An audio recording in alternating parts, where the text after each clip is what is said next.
Hello, why are you hanging up? Who are you anyway? Repay the debt. Yeah, and I'm your dad. It turns out that a couple of days ago, Grandma forced the boss to go to the registry office, but he accidentally mistook the plainclothes girl for his fiancée, who was picked up for him. Seeing that her appearance and manner matched the description, the boss dragged her straight to the registration hall without further ado. The girl didn't understand anything at all, deciding that this was a secret assignment from her superiors. Before she knew it, she automatically took a picture with him for documents, and she also thought about how realistic everything was. But when the marriage certificate was in his hands, the boss suddenly realized something was wrong. Wait, Suanyao.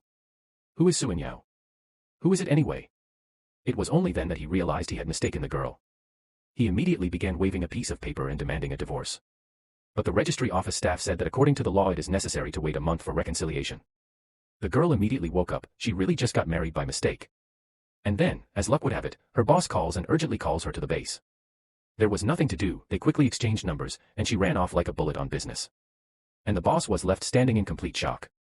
When he returned to the office, he immediately instructed the assistant to punch everything. It turned out that the bride that Grandma found turned out to be a mercantile bitch. On the way to the registry office, she had an accident. But the one he signed with is from a good family, kind, caring, in short, a really cool girl. The assistant suggested.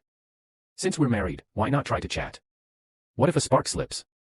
The boss thought for a while and dialed her number. How dare you spam a police officer? Hello, why are you hanging up? Who are you anyway? Yeah, and I'm your dad. The boss was just shocked by this answer. Meanwhile, the girl dropped the call and suddenly realized that it seemed to be her new husband. She immediately called back, began to apologize wildly, and somehow she managed to beg for forgiveness.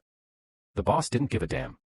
She replied with a smile that it didn't matter, and honestly admitted that her family had their own factory, so she could easily get him a job. But at that moment, the hospital called her and told her that her grandfather was in critical condition. She was terribly scared, jumped up and ran to the hospital. On the move, I managed to shout to the boss. If you fall in love with someone else, immediately ask for a divorce, I won't keep it. I'll also give you half of my property. She said and stormed off. Such honesty and openness instantly hooked the boss. He ordered an assistant to find out which hospital her grandfather was in. And upon arrival, the girl found out that her greedy relatives had brought her grandfather to an attack themselves. She immediately started arguing with them. It turns out that the uncle and aunt had their eyes on the factory for a long time and deliberately drove the old man to squeeze the business. The two of them even dragged the family elder away from the weak girl, saying that the property of the Song family would not go to some brat. Then they shoved a property transfer agreement at her and forced her to sign it, taking advantage of what rotten people they were. The girl couldn't stand it and just tore the contract to shreds. How dare you tear up an official document?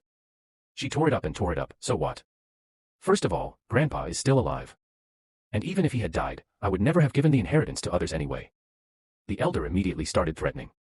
If you don't sign, we will delete you and grandfather from the family tree.